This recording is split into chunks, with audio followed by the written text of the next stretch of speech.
दोस्तों नमस्कार, स्वागत है आपका बड़ी खबर बड़े खुलासे में। दोस्तों, राहुल गांधी को सावरकर पर बयान देना भारी पड़ गया है और सुप्रीम कोर्ट ने राहुल गांधी को कड़ी फटकार लगाते हुए कड़ी चेतावनी दी है। राहुल गांधी ने कई बार वीर सावरकर को लेकर के अपमानजनक टिप्पणी की थी और भारत जोड़ो यात्रा के तहत 2022 में आपको बताएं कि जब वो महाराष्ट्र में थे, उस समय महाराष्ट्र के अंदर वीर सावरकर को यह कह दिया था कि वो तो अंग्रेजों के नौकर थे। कई बार कांग्रेस के प्रवक्ताओं और कांग्रेस के नेताओं ने वीर सावरकर का समय समय पर अपमान किया है। देश की आजादी के बाद से जो सम्मान वीर सावरकर और उनके परिवार को मिलना चाहिए था, यह किसी से छुपा नहीं है कि कांग्रेस के चलते ही उनके भाई पर महाराष्ट्र में हमला कर दिया गया था। और इसका एक केवल कारण यह है कि वो हिंदू थे। हिंदुओं से कांग्रेस की नफरत ये किसी से छुपी नहीं है और ये इनका एक छुपा एजेंडा रहा है, जबकि ऊपर से दिखाने के लिए ये हमेशा सेकुलर सेकुलर सेकुलर करके जो संविधान में शब्द भी नहीं था उस शब्द को डालकर लोगों की आंखों में धूल झोंकते रहे हैं। वीर सावरकर का अपमान करना ये इनको एक ऐसा लगता है कि जैसे उनका अपमान करके हम कहीं ना कहीं नेहरू और गांधी खानदान को ऊपर ले जाने का एक षड्यंत्र मुझे लगता है, क्योंकि इनको लगता है कि इस देश में चाहे कुछ भी ना किया हो लेकिन गांधी और नेहरू परिवार से ऊपर कोई नहीं है। और गांधी भी महात्मा गांधी नहीं, सोनिया गांधी, राहुल गांधी, प्रियंका गांधी, इनको लगता है कि हम ही सबसे ऊपर हैं। हमने देश पे 70 साल राज किया है, तो बाकी लोग हमसे कैसे ऐसा बात कर सकते हैं, कैसे हमसे आंख मिला सकते हैं और हमें कौन टोक सकता है। लेकिन सुप्रीम कोर्ट में केस गया और आपको बताऊं कि वीर सावरकर पर टिप्पणी को लेकर के इस मामले में वकील नरपेंद्र पांडे ने आईपीसी की धारा 153A और आईपीसी की धारा 505 के तहत इनके ऊपर केस किया कि हमारी भावना इन्होंने भड़काई है और एक स्वतंत्रता सेनानी के अपमानजनक टिप्पणी करने पर बाकी लोगों की भावनाएं आहत हुई है। इसको लेकर आपको बताएं, यूपी की इलाहाबाद हाई कोर्ट में पहले निचली अदालत में था, वहां उसको सही माना गया कि ठीक है, इसको सजा होना चाहिए। और इसको लेकर के इलाहाबाद हाई कोर्ट ने भी इनको माफी देने से मना कर दिया था। सम्मन जारी किया था जो निचली अदालत ने, उस पर इलाहाबाद हाई कोर्ट ने भी रोक नहीं लगाई थी।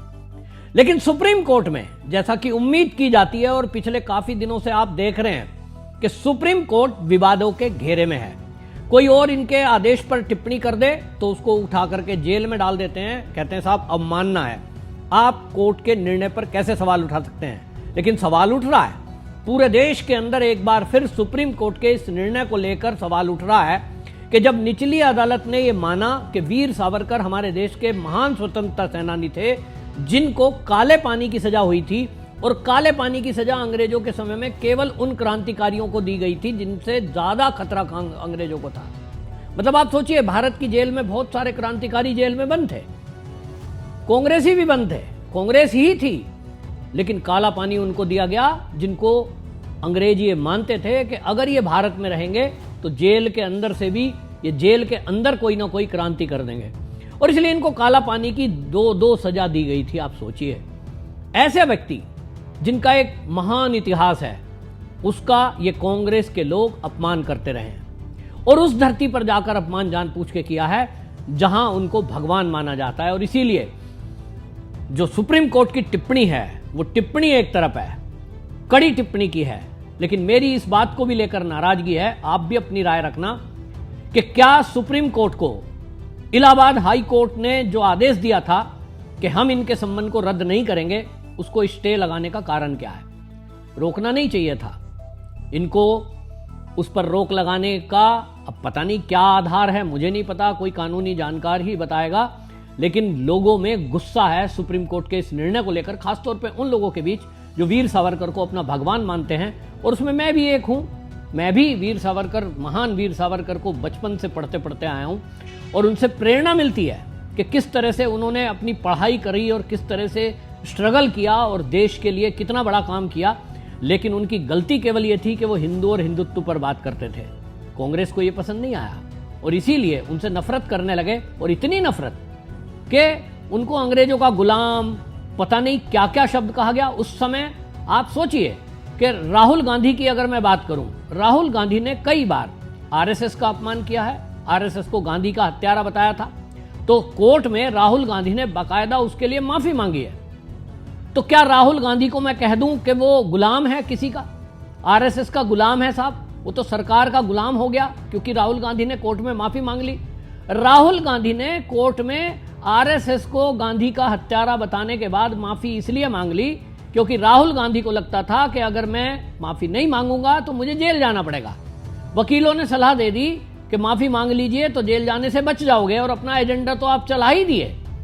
एक चर्चा पूरे देश में, आप बार बार कहते हो संघ संघ संघी, और संघ बेकार है, और संघ को कहते हो जी वो तो आतंकवादियों से बड़ा खतरनाक, बोको हरम से उसकी तुलना आपके नेता करते हैं, और आप अपना एजेंडा चलाते हैं। कोर्ट में केस अगर कोई कर दे तो फिर माफी मांग लेंगे, तो एजेंडा तो चला ही दिया। तो वकीलों की सलाह पर राहुल गांधी ने माफी मांग ली।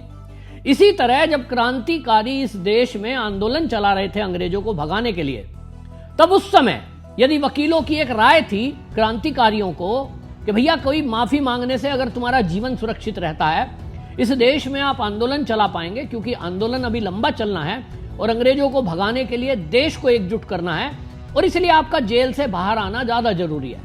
यह एक नॉर्मल प्रक्रिया है कि मूर्खों की तरह उस सब को अड़े रहकर स्वीकार करना, या एक रणनीति के तहत माफी मांगो, बाहर निकलो और उसके बाद आंदोलन जारी रखो। ये जो वीर सावरकर ने कहीं साइन किए होंगे, मुझे नहीं पता। इतिहासकार लिखते हैं कि ठीक है, वो एक रणनीति का हिस्सा है, क्योंकि वीर सावरकर जैसे क्रांतिकारियों का जेल के बाहर आना वो बहुत जरूरी था, उनका जीवित रहना बहुत जरूरी था, क्योंकि ऐसे लोग विरले ही होते हैं और उस समय भी जरूरत थी। अब ऐसे में बार बार सावरकर का अपमान करके ये किसको अपमानित करना चाहते हैं? तो ये बात समझने की है। राहुल गांधी हो या कांग्रेस, इनके दिमाग में हिंदू और हिंदुत्व को लेकर बिल्कुल स्पष्ट विचारधारा है कि हमें हिंदुओं का अपमान करना है, हिंदुत्व का अपमान करना है। आरएसएस को हमेशा टारगेट करते रहे हैं, लेकिन इन्होंने कभी पीएफआई पर एक शब्द नहीं बोला है, क्योंकि इनकी मानसिकता उससे झलकती है। अब राहुल गांधी की यह मानसिकता ये कभी बदलने वाली नहीं है, क्योंकि ऐसे में सुप्रीम कोर्ट में भी जब उनको राहत देने के लिए वहां तैयार बैठे हैं जज साहब, और इलाहाबाद की हाई कोर्ट ने इनको सम्मन ही दिया था, अभी तो सजा भी नहीं हुई, लेकिन उस पर भी रोक लगा दी गई है। पहले आपने देखा मोदी का अपमान करने को लेकर के जिस तरह की बातें कही गई थी, उस पर भी आप रोक लगा देंगे।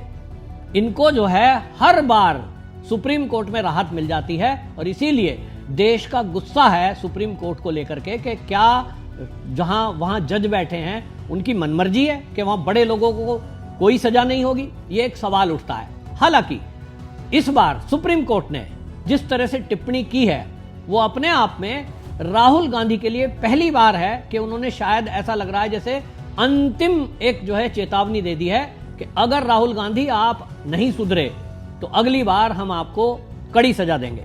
आपको बताता हूं सुप्रीम कोर्ट ने टिप्पणी करते हुए क्या कहा। सुप्रीम कोर्ट ने कहा कि उन्होंने हमें आजादी दिलाई और आप उनके साथ ऐसा व्यवहार कर रहे हैं। न्यायमूर्ति दीपांकर दत्ता और न्यायमूर्ति मनमोहन की पीठ ने कांग्रेस नेता को सावरकर के खिलाफ आगे कोई टिप्पणी न करने की चेतावनी दी और कहा कि महाराष्ट्र में उनकी पूजा की जाती है। कोर्ट ने आगे कहा कि इस तरह की टिप्पणी करना जारी अगर रखते हो तो इसके परिणाम भुगतने होंगे। सुप्रीम कोर्ट ने कहा कि हम स्वतंत्रता सेनानियों के खिलाफ बयानों की इजाजत नहीं देंगे। इस बार सावरकर है, अगली बार कोई और कहेगा महात्मा गांधी अंग्रेजों के नौकर थे। अगली बार ऐसी बयानबाजी की तो हम स्वतः संज्ञान लेंगे। आपको यह बता दूं कि यह स्वतः संज्ञान लेने के लिए जो कोर्ट ने कहा है, अपने आप में यह कड़ी टिप्पणी है, लेकिन सवाल वही है कि राहुल गांधी ने जो सावरकर जी का अपमान किया, इस पर वो जेल कब जाएंगे? ये देश की जनता सुप्रीम कोर्ट से भी पूछ रही है, पूरी न्याय प्रणाली से पूछ रही है। क्या इनको इसी तरह से राहत दे दी जाएगी क्योंकि ये गांधी परिवार से हैं, क्योंकि ये राहुल गांधी है? कोई भी इस देश के में क्रांतिकारियों का अपमान करेगा और उसे सजा नहीं होगी। सुप्रीम कोर्ट क्या उदाहरण सेट करना चाहता है, ये देश की जनता पूछ रही है। आपकी इस मुद्दे पर क्या राय है? आप इस पर क्या सोचते हैं? कमेंट में जरूर लिखिए, वीडियो को शेयर भी करिए। वंदे मातरम।